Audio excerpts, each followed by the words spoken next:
Have you ever noticed that the things you want most desperately seem to stay just out of reach? Meanwhile, things you barely think about appear in your life with surprising ease. This isn't random. It reveals a powerful pattern in how our reality works.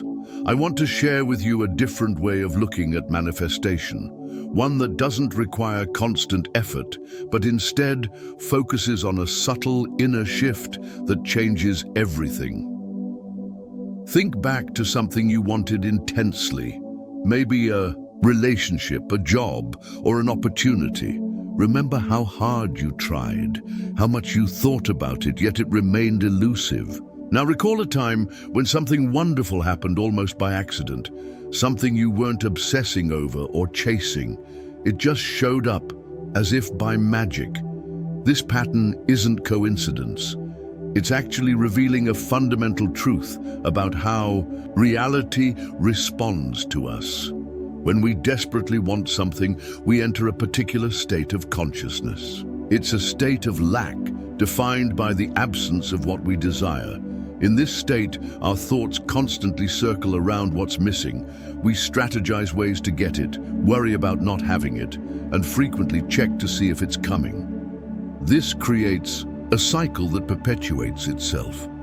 The more we focus on the absence of what we want, the more our actions and energy broadcast that absence, and the more our experiences reflect it back to us. Consider someone seeking a romantic partner. When operating from this chasing energy, they might constantly check dating apps, analyze why they're still single, and feel a sense of emptiness. This very state projects an energy of incompleteness that potential partners can sense, often creating an invisible barrier. Contrast this with times when things arrived without struggle. Perhaps you got a job offer when you weren't desperately searching, or met someone special when you were simply enjoying your life. In these moments, you weren't projecting need or lack.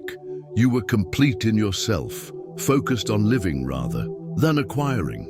And paradoxically, this state of non-attachment created the perfect conditions for your desires to manifest. This isn't just spiritual theory, it's practical psychology. When we're not fixated on a particular outcome, we're more present, more authentic, and more attuned to opportunities. We don't narrow our vision to one specific pathway, allowing solutions to come from unexpected directions. What's really happening most? People think reality is something that happens to them, something external they need to influence or control. But what if it's actually the opposite? What if reality is continuously responding to your internal state? When you desperately want something, you're unconsciously broadcasting a message. I don't have this thing. And the universe simply mirrors that back to you, creating more experiences of not having. The moment you stop needing something so badly, when you release that desperate energy, you shift into a different state. Not a state of not wanting it anymore, but a state of already feeling complete. And that's when things begin to change. Ancient wisdom traditions have long taught that the external world reflects our internal state. Modern quantum physics suggests something similar, that the observer affects the observed reality. While debates continue about exactly how this works, countless people have experienced this phenomenon directly. Our minds and emotions generate fields of energy that interact with the world around us. When we're in a state of worry, lack, or desperate need, we create a vibration that attracts more of the same, not because we're being punished, but because we're establishing the energetic blueprint that reality follows. Most manifestation approaches focus on techniques, visualization, affirmations, vision boards. These can be helpful tools, but they miss the fundamental shift required, moving from a state of wanting to a state of having. This isn't about pretending. It's about genuinely changing your inner relationship with your desire. Instead of seeing it as something out there that you need to acquire, you recognize it as something already completed in a non-physical sense. When you can make this shift, External reality begins reorganizing itself to match your new internal state, not through magic, but through the natural alignment of energy with energy. This concept appears in many wisdom traditions. Neville Goddard expressed it as, assume the feeling of the wish fulfilled, and that assumption sustained will harden into fact. Note that he didn't say to hope, wish, or strive. He said to assume it's already done. When you truly assume something is yours, you stop looking for signs or wondering when it will arrive. In your mind, it's already happened. This is why doing nothing becomes so powerful.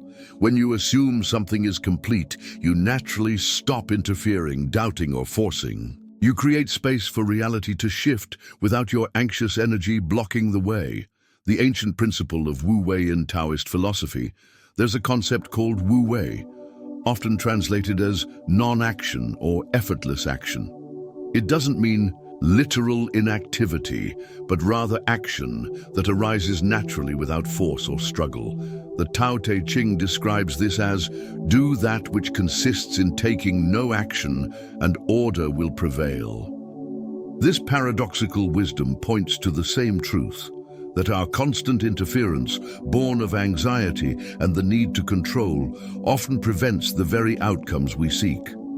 When we align with the natural flow of life, rather than fighting against it, we accomplish more with less effort. Our actions become inspired rather than desperate, guided rather than forced. Modern research in psychology and neuroscience supports this approach. Studies on goal pursuit show that while setting intentions is important, obsessive focus can actually impair performance and increase anxiety. When we fixate on outcomes, we activate the brain's stress response, narrowing our perception and creativity. But when we focus on process and maintain a state of relaxed awareness, we access more of our brain's resources, leading to better decisions and more elegant solutions.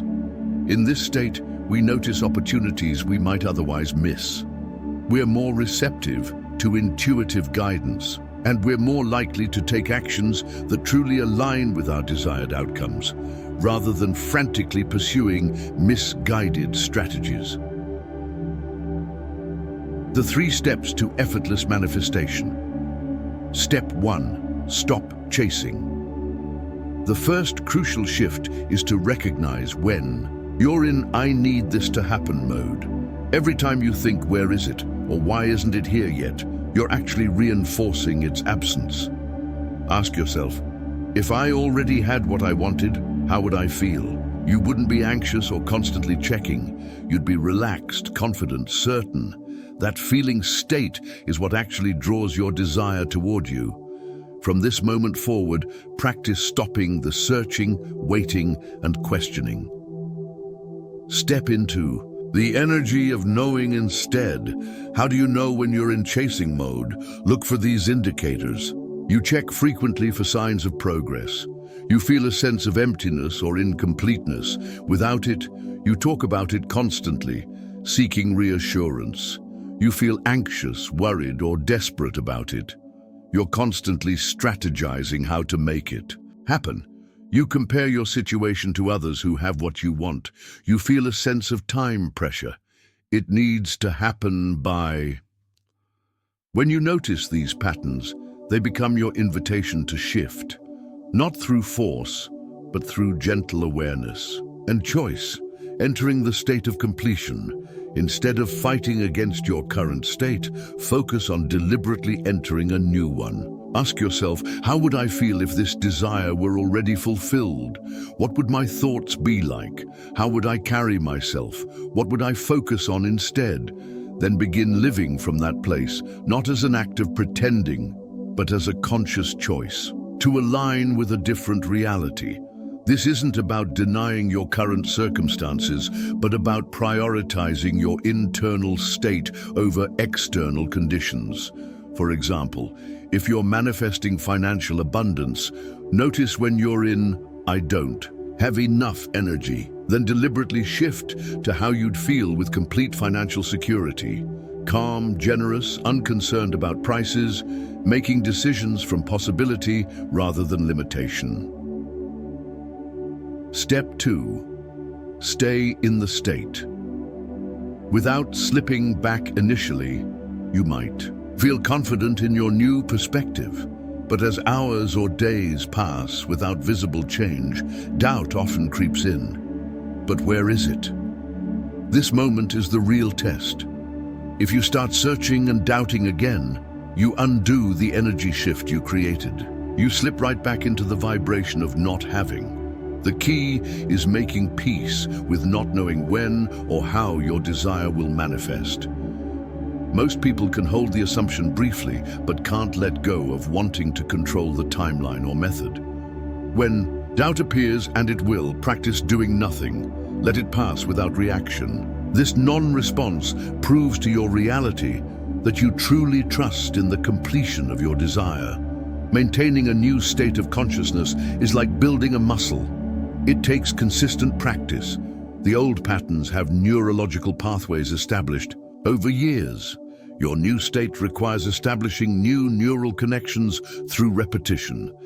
Each time you catch yourself slipping back into doubt or lack and choose again, you strengthen this new pattern. Over time, it becomes more natural to reside in the state of completion rather than the state of wanting.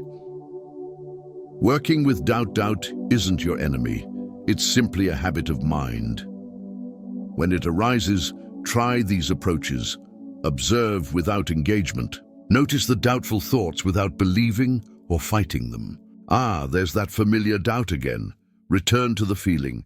Instead of arguing with doubt, simply return to the feeling of your wish fulfilled. How does it feel to already have what you desire? Question the questioner. When doubt asks, "Where is it?" ask in return, "Who is looking? Who is separate from what they desire?" Remember past manifestations. Recall times when things worked out perfectly without your interference. The goal isn't to never experience doubt, but to change your relationship with it, to see it as a passing weather pattern rather than the truth about your reality. Step 3. Make peace with the silence. After you've stopped chasing and learned to maintain your new state, the final step is accepting what I call the gap, that quiet period between your inner shift and visible results. Many people get frustrated during this silence. They think, "I'm doing everything right, so where is it?" But this very thought pulls them back into waiting mode. Understand that there's always a period between your assumption and reality catching up. This isn't a delay, it's a necessary alignment. Process. Reality isn't testing you, it's recalibrating to match your new state. Your job during this period is simple. Continue living your life with ease. Refuse to stress about your desire. When impatience or doubt arise, return to doing nothing, not because you don't care, but because you know it's already done. Neville Goddard described something he called the bridge of incidents, the series of seemingly unrelated events that lead to the manifestation of your desire. During the silence, this bridge is being built, often in ways invisible to you.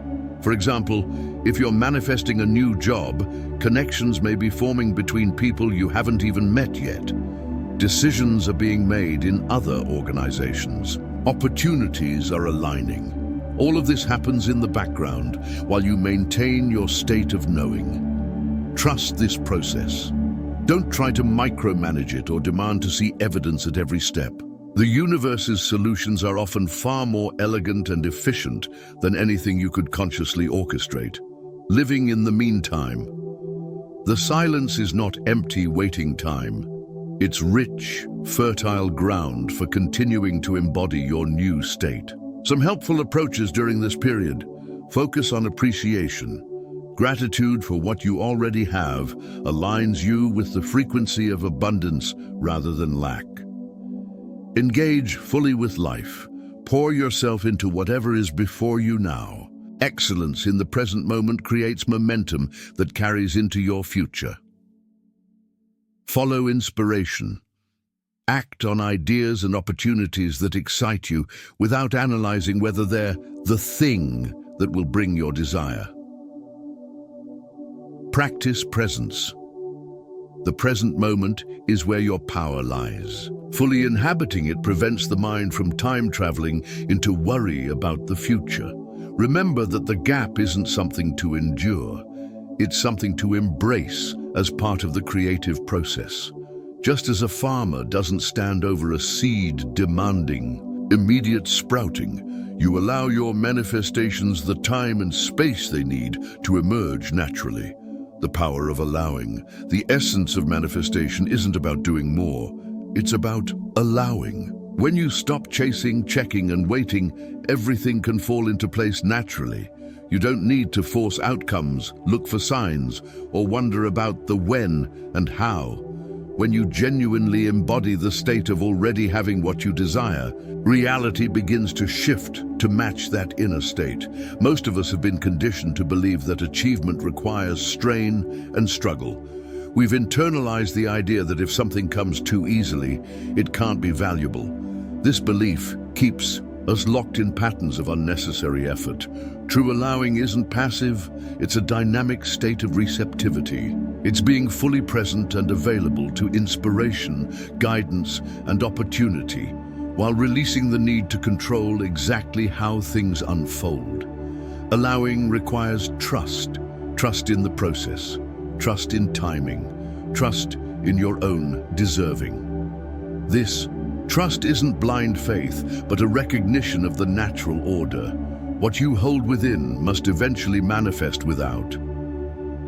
Signs you're in. Allowing mode, you know you've entered a state of true allowing when you feel a sense of calm certainty about your desire.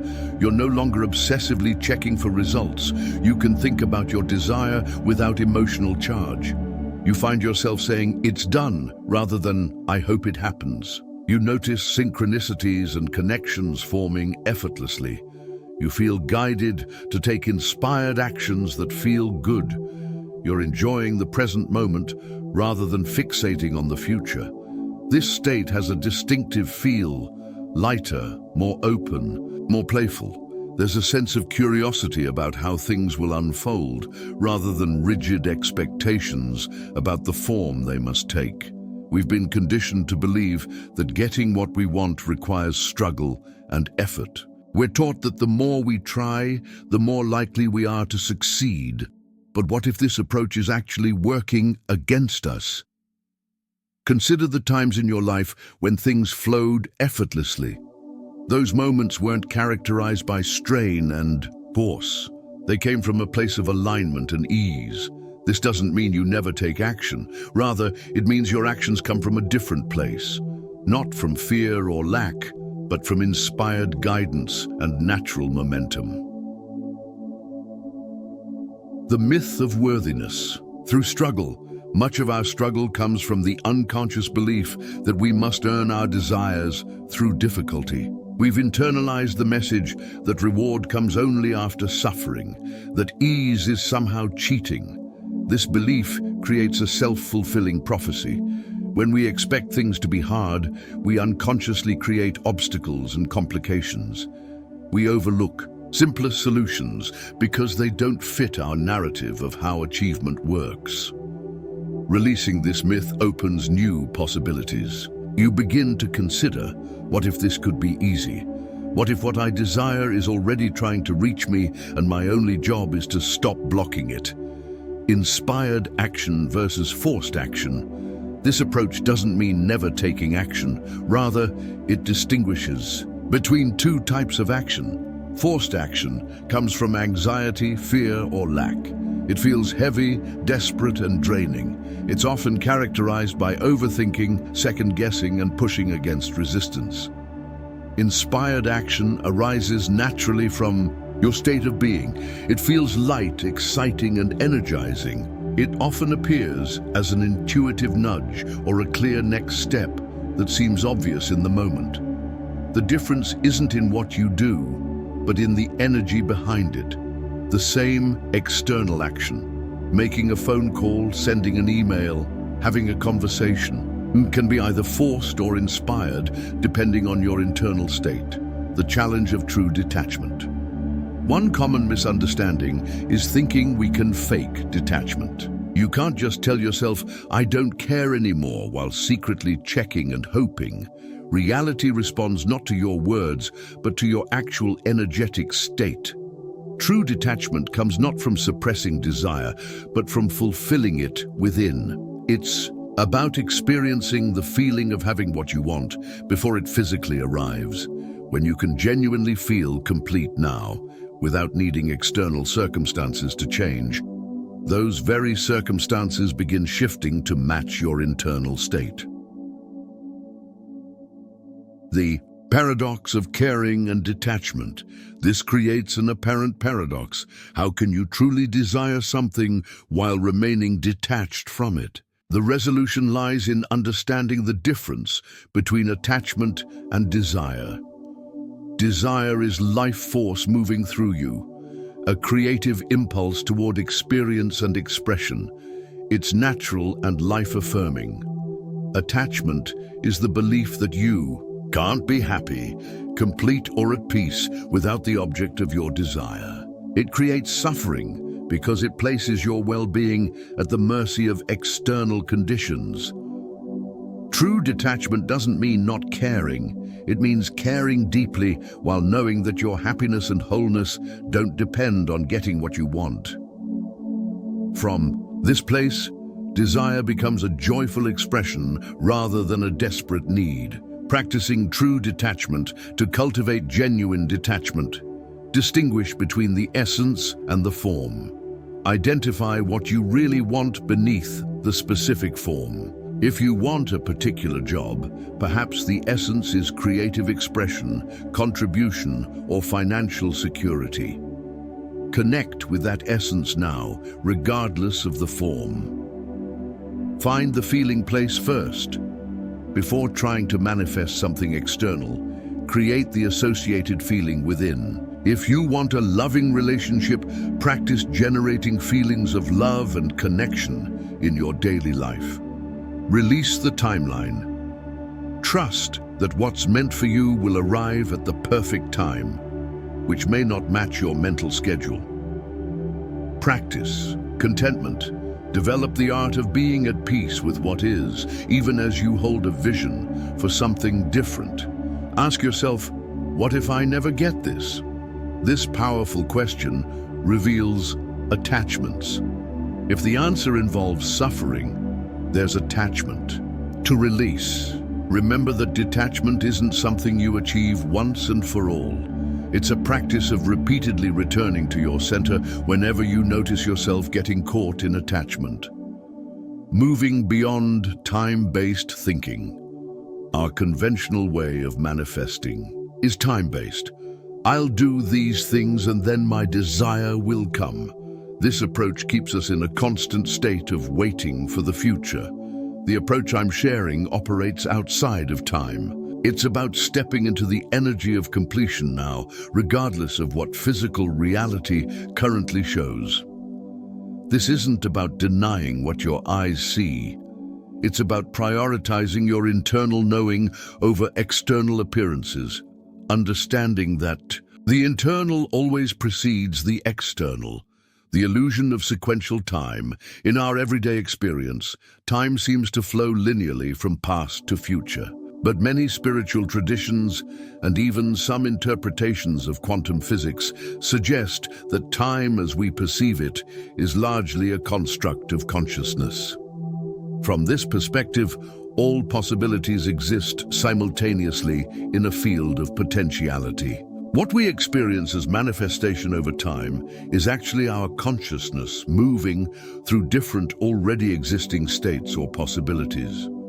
This view explains why assuming the state of already having something is so powerful. You're not creating something new as much as you're aligning with a version of reality where your desire is already fulfilled. Neville Goddard called this living from the end, experiencing now what would normally be reserved for after the manifestation. Instead of thinking, when I get this, then I'll feel that, you reverse the sequence. I choose to feel that now, which naturally brings this. This reversal is the key to manifestation that transcends time. When you truly live from the end, the waiting period disappears because you're already experiencing the essence of what you desire. Practically, this means speaking, thinking, and feeling as if your desire is already fulfilled, making decisions from the perspective of already having what you want. Seeing current circumstances as the old story rather than the present reality, interpreting events around you from the assumption of your wish fulfilled. This isn't about ignoring practical realities, but about choosing which reality you give your primary allegiance to. The one your physical senses report or the one your imagination has already created. The practice of non-interference. Most manifestation problems come from over-management. We try to control every aspect of how our desires will come to us. We plan, strategize, and manipulate circumstances, not realizing that this very interference blocks the natural flow. Think of manifestation like planting a seed. You don't dig it up every day to check its progress. You plant it in fertile soil, provide the right conditions, and then let nature take its course. Similarly, once you plant the seed of intention and assume its completion, your job is to provide supportive conditions, your continued assumption, and then step back, allowing natural processes to unfold. The compulsion to control. Our need to control often stems from fear and distrust. Fear that things won't work out, distrust in the natural unfolding of life. This fear creates tension that blocks the very flow we're trying to create. Notice when you're trying to micromanage your manifestations, constantly reimagining how it will happen, overthinking the right approach, analyzing every sign for meaning, trying to force opportunities or connections, becoming attached to a particular pathway or timeline. Each of these represents interference with the natural manifestation process, the art of divine timing. When we release our grip on how and when things should happen, we open to divine timing, the perfect unfolding that considers factors beyond our limited perspective. Often, when manifestations don't arrive on our preferred schedule, it's because elements are still being arranged behind the scenes. We're not yet ready to receive what we've asked for. Something better is in development, receiving. Now would create complications we can't foresee. Trusting divine timing doesn't mean passively waiting forever. It means remaining in the state of your wish fulfilled, while allowing life to determine the most harmonious pathway to its physical realization. When visible results appear, when manifestations begin appearing in your physical reality, there's a tendency to get excited and say, "It worked." While natural, this reaction can subtly reinforce the belief that you didn't have it before. The most powerful response is calm acknowledgement, not surprise. This confirms to your subconscious and to the universe that you truly expected this outcome as the natural result of your internal state. Receiving gracefully. The art of receiving is as important as the art of asking. When your desires manifest, practice receiving them with these qualities. Gratitude, acknowledge the fulfillment with genuine appreciation. Expectancy, receive as if you knew all along this would happen. Openness, be willing to receive in forms that might surprise you. Presence, fully experience and enjoy what has manifested. Generosity, allow your fulfillment to overflow to others. This graceful receiving completes the manifestation cycle and creates fertile ground for future desires to manifest. With similar ease, when partial manifestations appear often, manifestations come in stages or partial forms. These are not almost there or not quite it. They're confirmations that the process is working. Instead of dismissing partial manifestations as incomplete, recognize them as evidence of your shifting reality. Each sign confirms that your assumption is indeed hardening into fact, encouraging you to maintain your state of completion. Beyond specific manifestations, as you practice this approach, something interesting happens. You begin caring less about specific outcomes and more about your state of being. You realize that the real gift isn't getting particular things, but experiencing the peace and power of your true nature.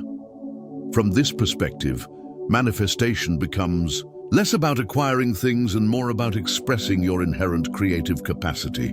You create not from lack, but from fullness, not from need, but from inspired choice. Eventually, you may discover that the greatest desire wasn't the external thing at all, but the state of consciousness that creates effortlessly. This state, variously called presence, flow, alignment, or simply being, becomes the real treasure. In this state, you manifest continuously without effort. Life responds to you naturally because there's no separation between your consciousness and the creative force of the universe. You're not trying to get something from outside yourself. You're simply expressing what already exists within. This doesn't mean external desires disappear. Rather, they take their proper place as expressions of your being rather than requirements. For your happiness, you continue to create, but from wholeness rather than lack. This shift represents a fundamental evolution, from manifesting to creating. Manifesting often carries the energy of trying to get something you lack. Creating carries the energy of expressing something you already possess in abundance. From this perspective, desires aren't needs to be fulfilled, but inspirations to be expressed. They're not about completing you, but about extending the completeness you already embody. This creative stance is ultimately more powerful and more fulfilling than the manifestation mindset. It aligns you with the true creative nature of life itself, which gives continuously without depletion. This approach fundamentally changes your relationship with reality. Rather than seeing life as something happening to you, something you must struggle against or try to control, you recognize it as a responsive field that mirrors your consciousness.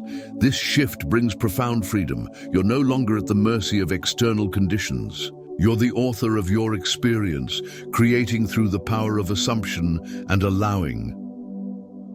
From victim to creator, many people live as unconscious victims of circumstance. They believe their happiness depends on conditions aligning correctly, on other people behaving properly, on events going as planned. This manifestation approach reveals a different possibility, that you are not at the effect of life, but the cause of it. Not in an egotistical sense of controlling everything, but in the profound recognition that your consciousness is the primary creative force in your experience. From this understanding, external conditions lose their power over you. You stop blaming circumstances for your state and start recognizing your state as the source of your circumstances. This perspective brings both freedom and responsibility. You're free from dependency on external conditions, but responsible for your internal state. You can no longer blame others or circumstances for your experience. This responsibility isn't a burden, but a liberation. It places the creative power where it belongs, within you. From this place, you're no longer waiting for the world to change so you can be happy. You're changing your state so the world can reflect your happiness, the challenge and the promise. I won't pretend this approach is always easy. We've been conditioned to chase, to strive, to make things happen through force of will. Letting go of that conditioning can feel counterintuitive, even frightening. There will be moments when your old patterns resurface, when you feel the pull to check, to doubt, to control. In those moments, gentle self-awareness is key. Notice the pattern without judgment and choose again. With practice, this new way of being becomes more natural. You find yourself flowing with life rather than struggling against it. Manifestations arrive with surprising ease, often in ways more elegant than you could have planned. Like any profound shift, this isn't something you master overnight. It's a path of continuing practice, deepening awareness, and growing trust. Each experience, whether seeming success or failure, offers valuable feedback about your relationship with desire and manifestation. The journey itself transforms you. You develop patience, perspective, and a profound trust in life's unfolding. You discover reserves of peace and power you didn't know you possessed. And gradually, you become someone who creates reality rather than reacts to it. While specific manifestations bring temporary pleasure, the real promise of this approach is more profound.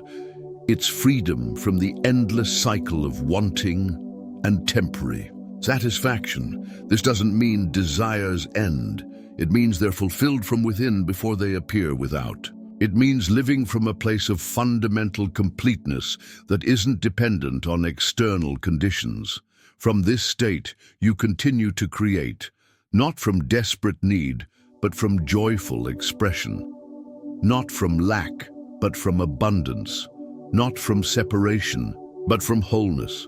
I invite you to experiment with this approach. Choose something you've been wanting but struggling to manifest. Apply these principles not as techniques to get something, but as a new way of being with your desire. Stop chasing it. Assume it's already done.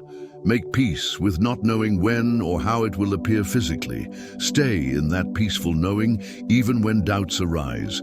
This isn't about denying your desire or pretending not to care. It's about fulfilling your desire within, knowing that the outer must eventually follow the inner. The most powerful thing you can do is sometimes nothing at all. Not inaction from apathy, but non-action from profound trust in the completion of what you desire. When you truly let go, everything begins to flow.